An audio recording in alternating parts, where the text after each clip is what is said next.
So one day after one of my shifts, I go into the church looking crazy. And you know, kids, they say anything out their mouth. They say anything. This little girl was like, I'm sorry, Mom, but she looks like a crackhead. I was like, oh, dang. She's talking about me. But at that moment, it's like, you know, one, what you're trying to do, trying to blend in here, it's not helping yourself. You're still going to be put in these uncomfortable situations. You're not motivating the one, you know, these young black girls that you want to motivate. Like it may sound shallow, but they don't want to be nothing like you just because you look crazy right now.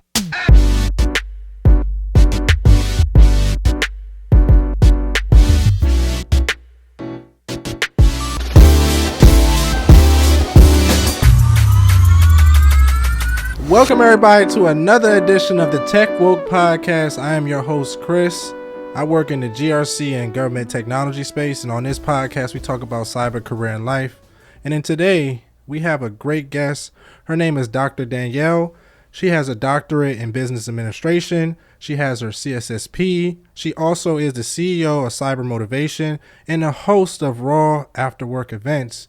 And without further ado, we're going to introduce Dr. Danielle. How you doing, Doctor? I'm good. How you doing today, Chris? I'm doing great. This is a great morning. I appreciate you coming on this early morning. How you feeling? I'm feeling good. I'm grateful to be in this space with you here today. So awesome. I'm happy to be here. Thank you. Yeah, I've been seeing you making a lot of moves in the cybersecurity. And I remember we got introduced. We were both panelists at I think it was what was the event called? What was it, UPC, or was it it was Z's event, Them to Us. It was at a Them to Us event at Focus. Yeah, so I was talking to you at the event. I was like, this girl is really smart. And then I saw you get on stage and do your speech, and I was like, yes, I gotta have her on the podcast. I said, listen, hey, come over, you coming on? You know what I'm saying? So I'm glad that you accepted the invitation, and I'm glad for you to be sitting here today.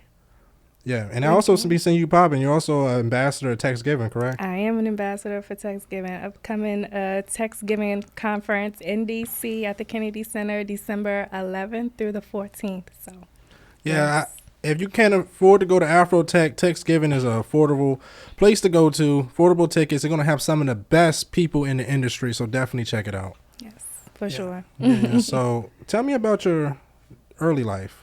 So my early life, so I'm from Prince George's County, Maryland, born and raised. Lived in Accokeek, Maryland.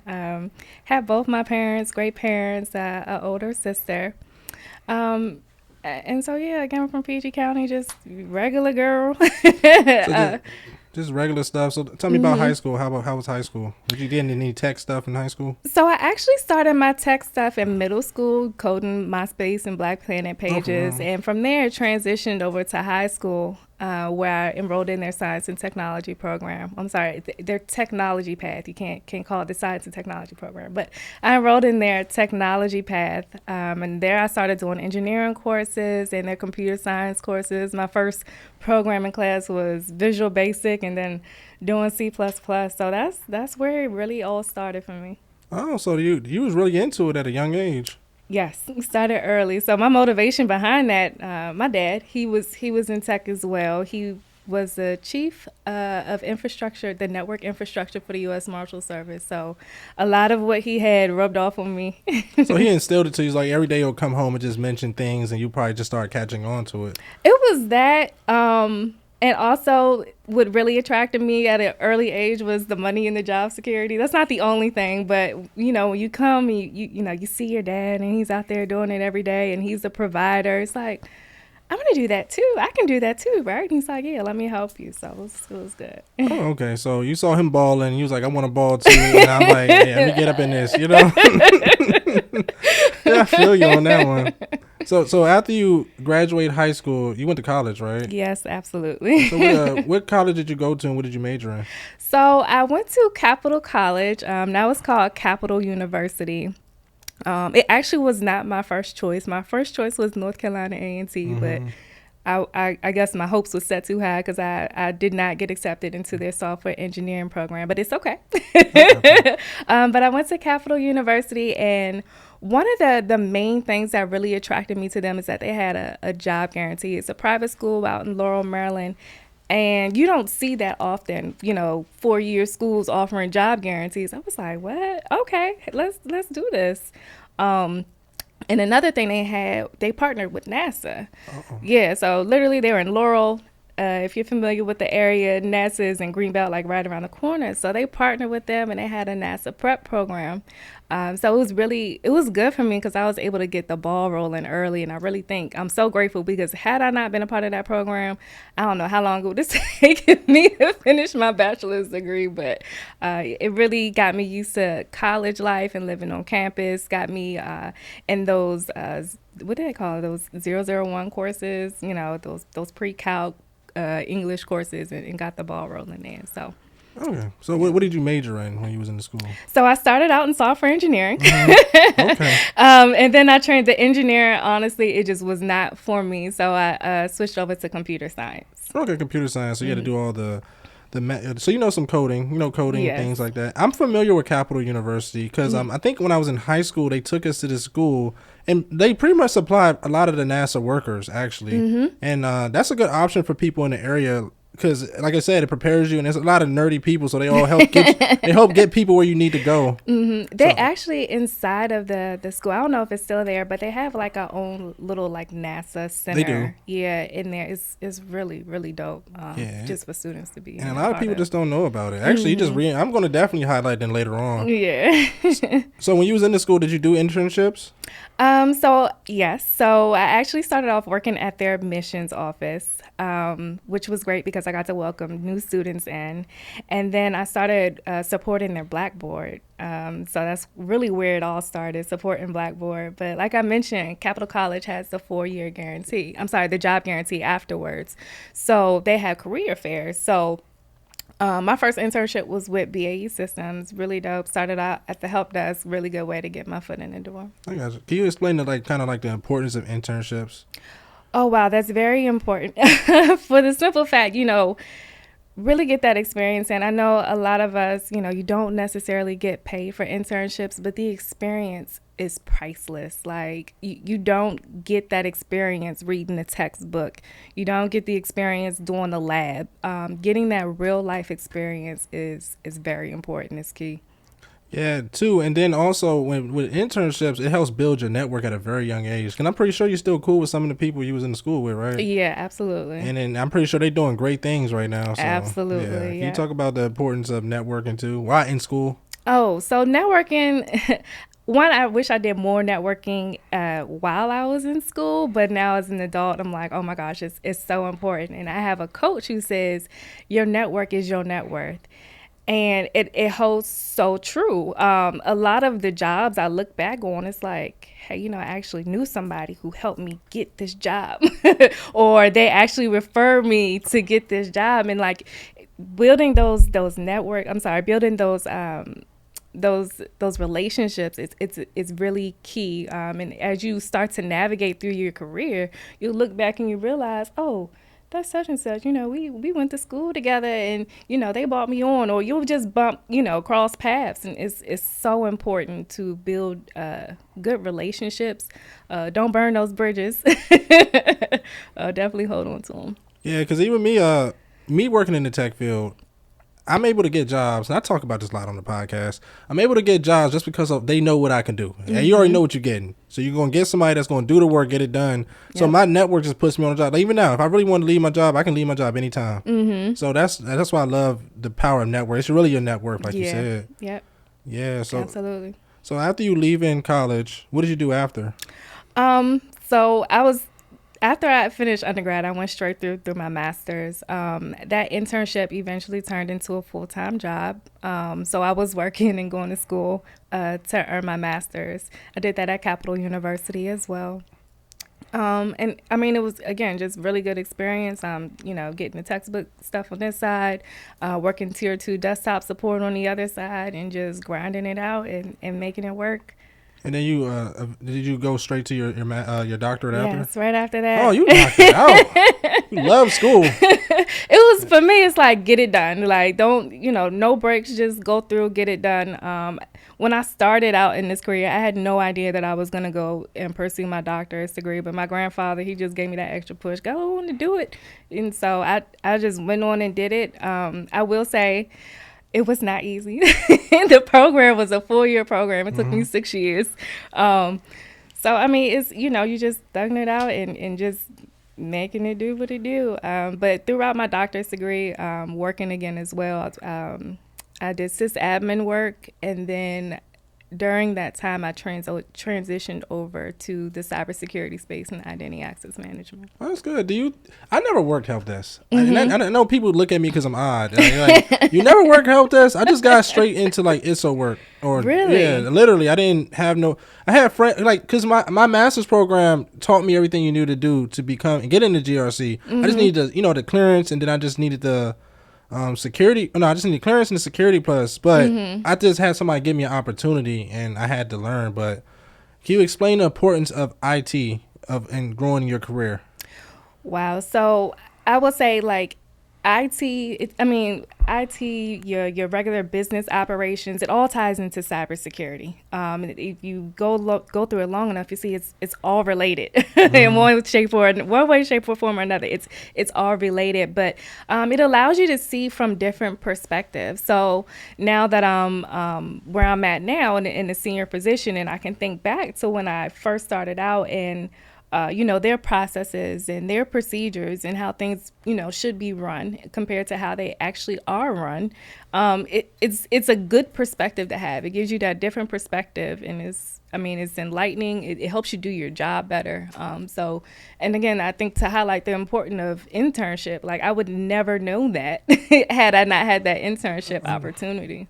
So like with IT, does it kind of get you familiar with systems and understanding what they are? Like, even some people don't even understand what's the difference between software and hardware, So like it kind of like help you get into that. Yeah, I would hope. I hope. Unless you ain't doing nothing, you know what I'm saying? I hope we know the difference between software and hardware, but understandably, some people just don't, because that's not their expertise. But when you have that understanding and you're supporting, these type of people during your day to day, it's good to know how to effectively communicate with them as well. Yeah, 100%. Yes. So you went from IT system work, and then you started to go to the cybersecurity side. Can you explain how you got into the field? Well, I actually, again, through somebody I knew, I was referred for that position, but they did layoffs for this system administrator role I was on, and it was like, well, you can go back to desktop support. I was like, not again. Nah, y'all just run me that unemployment check. I'm gonna find me something else. And again, through a referral, I ended up at another company. And then that's where my cybersecurity experience started. I was doing user access certifications. Okay. So basically making sure the right people have the right access to the systems. And it sounds easy, but configuring those certifications was a task. It's very tedious task. Like access control. Yes. Okay. Yep. Did you have to get your security plus? No, I did not have any cybersecurity certifications at that point. Okay, so you got it. So it is possible to get into the field with no certifications. It is. I did have certifications. It just wasn't. So I had like the Mobility Plus. It was Cloud Plus. Might have had Scrum Master at that point. I had certifications, and of course I had the degrees, but you didn't have like the Security Plus. No, I didn't have the Security Plus. Yeah, because that's what a lot of people ask about. They like, can you get in without a security? You can. You can. Mm-hmm. You can have, like you said, you have experience from college, all the internships, all the other certifications you have. So I just wanted to highlight that, just to let it know. Yeah. And it was that when you was doing this job, was it in the government space? Yes. Okay, so. Did you have to get a clearance for this position? I did, yes. I had a public trust clearance for that position. Okay. Can you explain the importance of clearances, and especially in the DMV area? Yeah, so that's your golden ticket. Yeah. Just like that. That's your golden ticket. If you can find someone to sponsor you a clearance, that's your money. Even if you say, hey, you know what? I don't think I want to do this job for long term, but they're willing to sponsor your clearance for you, go for it. because it's not easy to get someone to sponsor that. Yeah, it's not. And then like just the levels of clearance, I think a secret can get you like 70, 80 kind of starting off. Mm-hmm. The higher you go, top secret SCI is just more money without the, because they just want to get you in a position sometimes. Yes. And sometimes it's hard to get. They don't want to pay that money. It's money. Those background investigations cost a lot of money. Yeah. But once you get it, like you're golden. The higher up you go, the more valuable you are. So I got it. So you was going for this user access position, and you slowly, did you get into GRC after? Yes, I did. So I wanted to start doing assessments. You wanted to? Yes, I wanted to do assessments. And that's how I was able to transition over. So again, we were doing contract work. I was on a contract. So another caveat for your listeners, if you're looking to get more experience, I highly recommend getting on a contract, because it allows you to move around easily to get that experience versus if you're in the let's say a government position, it's going to be harder for you to get that experience. So at any rate, I was on a contract. We also offered assessment services. So it's like, hey, I want to do that.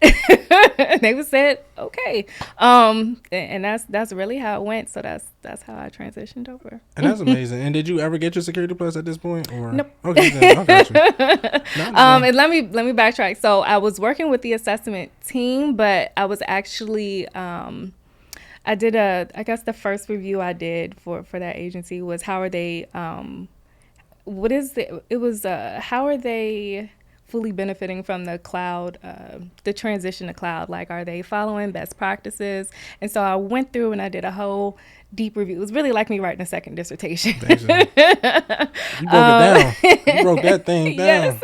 On, the benefit, how they were actually implementing cloud and how it's actually implementing that agency. So that's really where it all started. And then I actually didn't have to get a security certification until I wanted to become a full-time assessor for another contract. Oh, okay, I understand. And they actually was like, no, you can't do this because you need the certification, because again, if you're doing contract work, there are certain requirements that you have to support your customer, and a Security Plus or CISSP was one of those requirements. So they told me no, I couldn't, and I was like, bet, watch me get the CISSP. Let's see what you got now. And that's what happened. So I did eventually start doing assessment work on that other contract that we had. I got you. I want to go back to the government versus contract. I just want to highlight to people, to the woke community, when you go to the government side, it's really like Dr. Danielle said, it's hard to move. It's straight up hard to move. You're gonna be stuck in one position. If you go contract, at least you can go around to see where you want to stay for the rest of your career, because that's pretty much what's gonna be. You're gonna be there for the rest of your life. Yeah, but I will say that there's pros and cons to both, right? If you're on the contracting side, it's a good hustle. Like, you're always learning. You're always trying to make your customer happy. Whereas on the government side, you get a little lax. Yeah, they be chilling too much a little bit sometimes. But they get too reliant on you at some point. They get a little lax. But I think for the viewers, you have to weigh your options and figure out what works best for you, because I like the hustle and bustle of it all, to be honest. So. Yeah. Can you talk about some of the day-to-day life when it comes to the GRC field? So I will say day-to-day depends on your role. For me, I do a lot of analysis. It's a ton of analysis for me. So whether it's new guidance that has come out from Congress or from DHS or NIST, it's a lot of analysis in that space. Also, as it pertains to audits and assessments, definitely a lot of analysis, a lot of attention to detail. In a lot of communicating with people to make sure we're all on the same page about what's happening and what needs to happen. Yeah, I agree. Because even with NIST, sometimes I'll be in meetings with some of the government, and then and they try to tell me I should do something. I'm like, this is not what this NIST guideline says. And they be so distraught. They don't know what to tell you. So you got to make sure you're on your P's and Q's, because, we argue a lot in this field. We damn near the president election. We debating out this joint all the time. All the time. And it's like, I don't have time for this. So a lot of times before I go into these meetings and say, get my receipts together, I know about exactly what I'm about to say, but it's a lot of attention to detail. And, just make sure you have your facts together before you go in there. Yeah, because I had I was in a meeting. The manager said, "Oh yeah, we can't create this certain document. You have to." And I was like, "Well, this is what your boss told me like a year ago," and they didn't say nothing after that. So you got to make sure you got all your receipts. Yeah, absolutely. Yes, and then so in the GRC space, we're having a lot of debate. And I wanted to see what your thoughts was on this. Is GRC a technical or non-technical position in your opinion? I think it depends on the job that you're in. It really depends on the role. There's been roles where it was not as technical. And the technical things you could easily Google and figure it out. And I've been in some roles where it's like, if you don't know, you just don't know, and Google may not help you. So when we're speaking about the technicalities of it all, I really think it depends on the type of job that you get. But having that technical background is definitely is key for sure to moving up through GRC. Yeah, because my opinion, I think it's technical, and here's my thoughts. This is what I think. A regular person cannot, because when I view non-technical, a regular person off the street cannot come into these meetings and talk about a PKI system or a WSS system. They don't know what that is. So for you to be good at the position, you have to, even if you don't know how to physically go into the systems and fix things, you have to know knowledgeably what these things are, and regular people cannot talk about that. That's what my opinion is. So I say it's not necessarily, or it's Googleable, because a lot of GRC you're creating policies and procedures. That's your governance, right? Like you're doing a lot of that, and a lot of times the people who are writing those policies and procedures, it's not the same people that are actually doing the work. They're going back and forth in communication with them about, what is it that you do, and trying to put it in plain language for them. So that way it's auditable and defensible. But again, that's why I say it just depends on your role in GRC. But having that technical background is definitely key to success in it. Okay, so it's important. Okay, yeah. I got you. So in the GRC field, for somebody that's trying to get in, like, what are some important things they need to know to get into the field? I would say a lot of people always try to skip the foundation information, like that foundational information, like knowing that TCP IP model, like knowing that foundational information, and like people try to skip over that, and they just want to know, well, give me the nuts and bolts. And it's like, in order for you to really move up, you got to start with that foundational information. Take the time. There's a ton of different resources out there. CBT Nuggets, Professor Messer.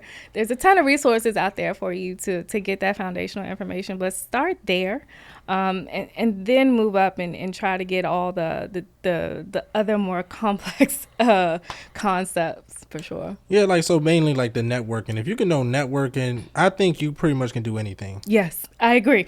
Yeah.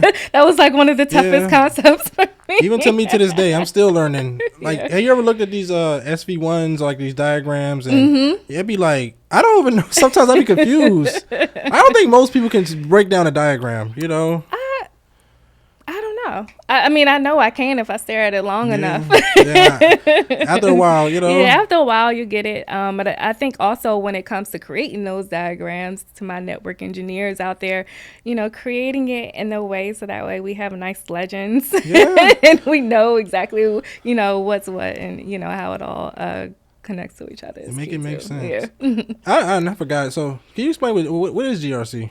Governance, risk, and compliance. So it's really just the structure, how organizations manage risk all the way around and ensure their legal and ethical responsibilities all align with it. So knowing who's doing what, making sure it's manageable and trackable, identifying risk, how we're managing it, how likely is it to happen, and what's the impact of it. And then the compliance part of it, making sure we're abiding to all laws, and ethical, holding up ethical standards as well. So the compliance part is my favorite because it's something that's always changing. Yeah, it's always changing. The risk too, but the compliance is my favorite. Okay. So Danielle, what certifications are good for GRC? So for sure, the first certification I think anyone looking to get into GRC should get is the Security Plus, the CompTIA Security Plus certification. It gives you a whole, I guess, perspective of cybersecurity in itself. So that's definitely a key one. And then ISC Square offers the CAP, which is Certified Authorization Professional Certification. That's a good one as well. And ISACA offers the CISA, which is the Certified Information System Auditor certification. So all three of those certifications, if you want to get into GRC, are good ones. I would also recommend any cloud certifications. They're pretty good because, the government's moving towards the cloud now. So if you can get that, and if you learn how to do a proper migration in the cloud and the government, that's a big bang for anybody. Right. So I would recommend that to anybody. Can you tell me what some of the pay ranges in the GRC space, like from the intermediate to high? So the lowest that I've seen is about $45,000 a year.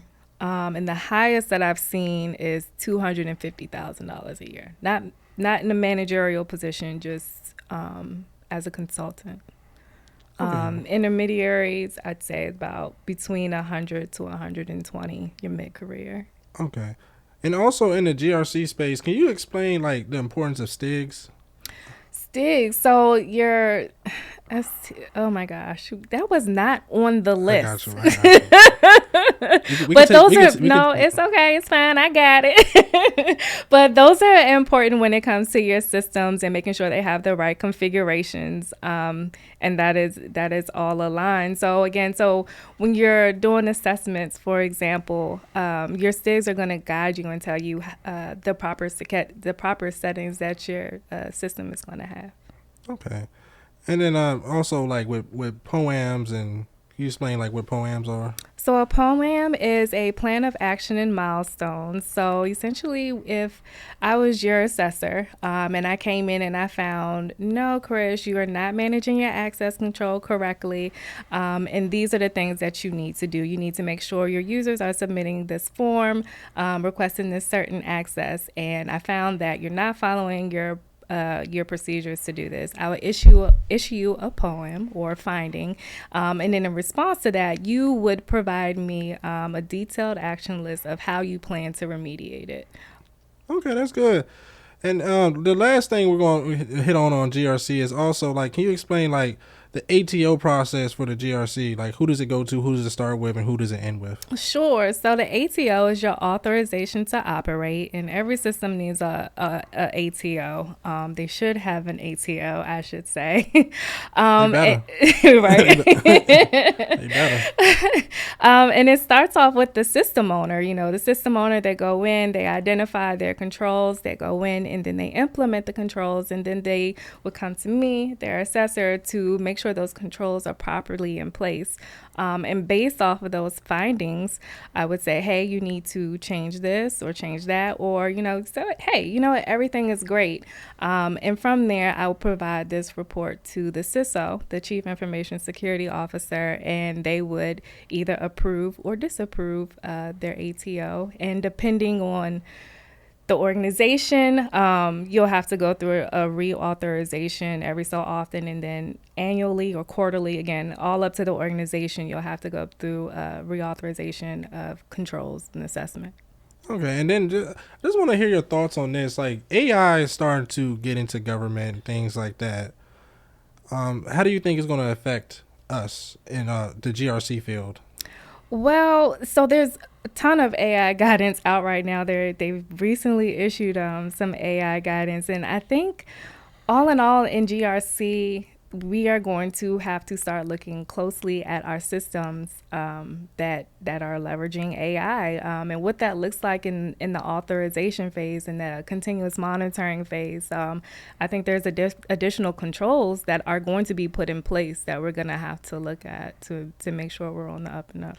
And do you feel like because I'm thinking about it, a lot of people saying we have to get more technical. Do you think we have to get more technical in the field going forward? We're already technical. Yeah, we are. We are. But I'm saying like learning like RPA or learning more emerging technologies. Absolutely. Yeah. And that's a part of the job. Like we're always learning new emerging technologies. That's new technologies, new laws, new best practices. That's a part of, being in the field. And just keeping up with that type of stuff. Not facts. So Danielle, as a woman, especially a black woman in this industry, you're killing it. Thank you. But, working in the space, some people you can deal with it a different type of way. How do you feel like being a black woman in this space? I feel great being a black woman in this space. There are not very many that look like me in this space, and just navigating through with grace. Just in general, I feel like us as African Americans here, we always have to go above and beyond, just to keep up with our counterparts, and that's what I do, go above and beyond. I think recently in this new phase that I'm in, like just going out and just shining bright, letting everyone see my light. That's a part of it. And I think a lot of times, even me myself at some one point in my career, like I was not, shining as bright as I should have been shining. And, but just getting out there, letting your light shine, being who you are, your authentic self, and taking it by storm. Yeah, definitely. I've been seeing you. You've been shining. You've been popping. You've been popping out and showing them who you are. Have you ever dealt with adversity? Absolutely. Tell me about it. So I will say, I'll give this situation. So I was telling you I started out at help desk. And the help desk, it was about 70% men, 30% women. When I went over to desktop support, I was the only female on the team. Definitely a lot of uncomfortable situations there. And then when I was doing sysadmin work, I was actually working the overnight shift. So when I was transitioning over, I'm like, you're already dealing with uncomfortable situations during, the regular everyday job. You're about to be working the overnight shift with these men. Like, this is going to be, very uncomfortable. So what I was explaining earlier, like, I would go into work, I would wear baggy clothes, my hair just kind of just in the whatever. just look like a true IT person. Yes, looking like a true IT person. Just trying to blend in. That didn't work. Yeah. In this one situation, it just plays in my head. So we were at lunch one time. It was during the day, and it was about 20 of us, and I'm sitting at one head, and one of my colleagues is sitting at another. And sometimes you just kind of feel somebody staring at you, like just like this. Yeah. So I look up. He had my man had a lemonade, but it had like a sugar rim, and he's like licking the rim, and then like giving me this. I'm like, what is going on? And I'm looking around. I'm like, does anybody else see this? You see this right here? Nobody else saw it. I'm like, oh my gosh. So, but uncomfortable situations like that happen, and it just kind of like, oh my God, like, what am I doing here? And at the same time, I was also providing desktop support for my mom's church. So one day after one of my shifts, I go into the church looking crazy. And kids, they say anything out their mouth. They say anything. This little girl was like, I'm sorry, Mom, but she looks like a crackhead. I was like, oh, dang. She's talking about me. But at that moment, it's like, one, what you're trying to do, trying to blend in here, it's not helping yourself. You're still going to be put in these uncomfortable situations. You're not motivating the one, these young black girls that you want to motivate. Like it may sound shallow, but they don't want to be nothing like you just because you look crazy right now. Like they don't want to be anything like you. But not only that, to myself, like, yo, you're dimming your light. You're not walking in your full strength right now. Like, clean it up. So really a lot of, in that case, the adversities I was facing was really against myself. I'm downplaying myself right now. And really once I got out that funk and, just start being my true authentic self, it started working out a lot better for me. Yeah, and then like with dealing with men and stuff, I'm pretty sure you start setting, just letting them know at the break, leave me alone. You know what I'm saying? And I think it's a certain energy as a woman, like you got to carry a certain energy, like, no, I'm here on business. And a lot of times we don't us as women, we don't mean to come off like, flirtatious. No, I'm just being friendly with you. I'm just having a conversation with you, but, just, gauging yourself and knowing when to be like. Do you feel like you had to bring on a little bit more masculine energy to do the position? At first I did, but now I don't. No. Okay, so you just be a true, authentic, 100% self. Yeah. I love to hear that. Yeah. You know what I'm saying? Because I talk to women all the time that's in the IT tech space. Women like to look good. Come to work, being themselves, dress nice. But there's so little of women in the field. So a lot of men and these type of men can be a little nerdy sometimes, and then they'll just start, they just never seen it rambling. before, and they can go crazy. So yeah. So I understand that, and I'm glad that you was comfortable enough to talk about some of the stuff you went through. Yeah, I'm pretty sure it got better now. So. Yes. Well, I mean, I'm remote, so they can't see me now. I still go in periodically, but I mean, honestly. Couple of times I go in there, I'm like, what is going on here? But again, just knowing how to carry yourself. Ladies, there's an HR department. Use that. If you have those uncomfortable situations, report them. But just definitely learning how to carry yourself. Knowing who you can have these casual conversations with, and some people you just should probably just avoid. Yeah, me too. I just stay. I talk to women all the time. I've always dealt with women. I'm always I can tell if a woman's and plus too, you shouldn't be dating at work anyway. No, it's not a good idea, ladies. You shouldn't do that. It's not a good idea. I know a lot of people meet on the job, but it's not a good idea. Yeah.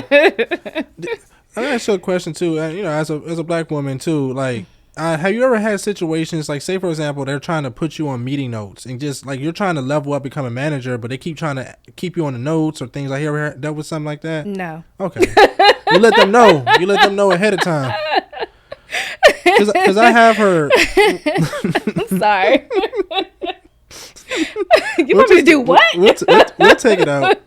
Nah, but no, let me not act like I'm too good to take notes. So sometimes, like, obviously, like, there are some times where I need to take notes, but I'm taking notes for myself, not necessarily to, disperse it out to to everyone. There are some times where meeting minutes are absolutely required because you got to keep these receipts for some of these folks. But have I had anyone just try to downplay me like that? No. Okay. Yeah, because I have talked to a lot of women. They just more when they're trying to get up to the manager position, they kind of keep them at the meeting notes and taking notes. But a lot of them, they say eventually, like you said, they start taking notes for yourself. But hey, somebody else better take them notes. I ain't taking it. Because the meeting notes, I don't take no notes. Me personally, and there's nothing wrong with taking notes. No, but it's just a little annoying at times. To take them. I hate but them. Sometimes it's required. Like sometimes you do need to keep receipts on people, and I'll have someone that I'm working with send out meeting minutes. That sounds really like bougie of me, but no, I'm not sending out I love it. minutes. I love that. That means that's that boss energy. I love it. You know what I'm saying? Yeah. So, tell me about some things you're doing outside of work. So outside of work is still work to me, but it's Cyber Motivation, which is my shirt, and I offer mentor. Yes, he has the bracelet now, guys. He's official. But I offer mentorship services. My mentorship services are open to everyone, but if you're looking to get into IT or cybersecurity, I offer free mentorship sessions. You can visit my website, drdanielleeason.com, and book a 30-minute session with me. And in addition to that, as I mentioned, I have a coach that says your network is your net worth. Shout out BJ Page. Hey. But I also host Raw events, Raw right after work. So if you're in the DMV area, highly recommend you do that. A lot of times, we've talked about this a little bit, your network, you got to network with folks. That's your foot in the door. But a lot of times when we go to networking events, we don't network. A lot of times we'll sit off in the corner and we'll have our little drink, or maybe you're clicked up with people you already know. But at my events, they're meant to really get you talking. So it's curated discussions. The first half is work related. And sometimes the work-related conversations get raw. But then the second half is typically strictly raw conversations where we talk about friendships, relationships, situationships, and whatever else the conversation may get into. But I'm going to tell you, it really gets people talking. It really breaks the ice so you can connect with other people that are trying to do what you're trying to do. And I love to hear that about the raw events, because if you go to a lot of mixers in the DMV, they're mainly just dating. They don't care. They try to women and women trying to find guys that's making money. Guys trying to find women that's on the same level as them. So they're not really networking. They just have a name tag and they're just trying to date. Yeah. So I love how y'all having discussions to talk about things that go on in real life, and you're putting things in people's faces, like mics in their faces, just to talk. That's why I love it. How long you been doing raw? So I actually started doing this out of my house. So shout out my friend Mark and T, because they're the ones who had me start doing this. But I had the first two in my house. The first one was a success, and then the second one I did to launch like my speaking business. And it went really well, but it was like 40 people in my house. I'm like, ain't no way. Too much energy there. 40 people in here. It's too much energy. So anyway, I had the first one at Chi-Cha Lounge, shout out Weddy, in June. So about 6 months now. I have the next two. So the one in November is November 20th, Wednesday, November 20th. The one in December is December 11th. And these two events are going to be at V14th Street Lounge. So in DC. Okay. This 1200 14th Street, Northwest DC. Understood. Yeah. Tell me about what are your goals for the next 5 years? So my goals for the next 5 years are really just to keep growing in the speaker space, keep growing in my mentorship space, expanding my reach to help as many people as I can get into cybersecurity or even just navigate the career that they're already in. Of course, expand my consulting services. And then, of course, expand my raw events. Like, I really like this. These raw events were not a part of the plan, but the more that I'm into it and I see the benefits of it, I love it. We recently hosted an event. The first raw event I had in June, I met the owner of the Next It Girl. And basically, they help Black and brown girls aged 8 to 22 get into STEM cybersecurity careers. And this last event that I held, it was a fundraiser event for them. They're expanding to the DMV. They have other chapters in Indiana, South Carolina, and Georgia. But it was just a really great cause, a really, great event. And there's other amazing Black women that were a part of that as well. Vitality Health and Wellness. They just opened a commercial building in DC as well, providing mental health services. Ruth Orchid. She is the first Black-owned, woman-owned cannabis manufacturer in Maryland. I know. So I'm so excited to see what she does with that. So it's really just, connecting each other, helping each other, uplifting each other. It's more than just a networking event to, exchange information with people. We're trying to help the community as well. And I love that. That's why I support the raw events. I see it. I didn't come. I don't have the time sometimes, but I be seeing it. And it be popping. So for everybody, make sure you support Dr. Danielle. Check out raw events. Also, what's your social medias? My social media, my Instagram is Dr. Danielle Eason. So my name has 2 N's and 2 L's. Or you can connect with me on LinkedIn. Same thing, Dr. Danielle Eason. Have on a beautiful yellow dress. Can't miss me. Love it. Check her out. Thank you for having you on, Danielle. I appreciate Thank you for coming having me. It was a pleasure. It was a pleasure. Yes. We're going to close everything out. Thank you, everybody, for watching the Tech Woke podcast. Remember, if you're watching on YouTube, subscribe to the channel, like the video, write something in the comments, share the video to whoever watching it. Also, too, check out the website. We have a shop with Tech Woke clothing. And also check out the Patreon and also check out the newsletter. Remember, everybody, get 1% better every day. Peace out. I'll see you on the next one.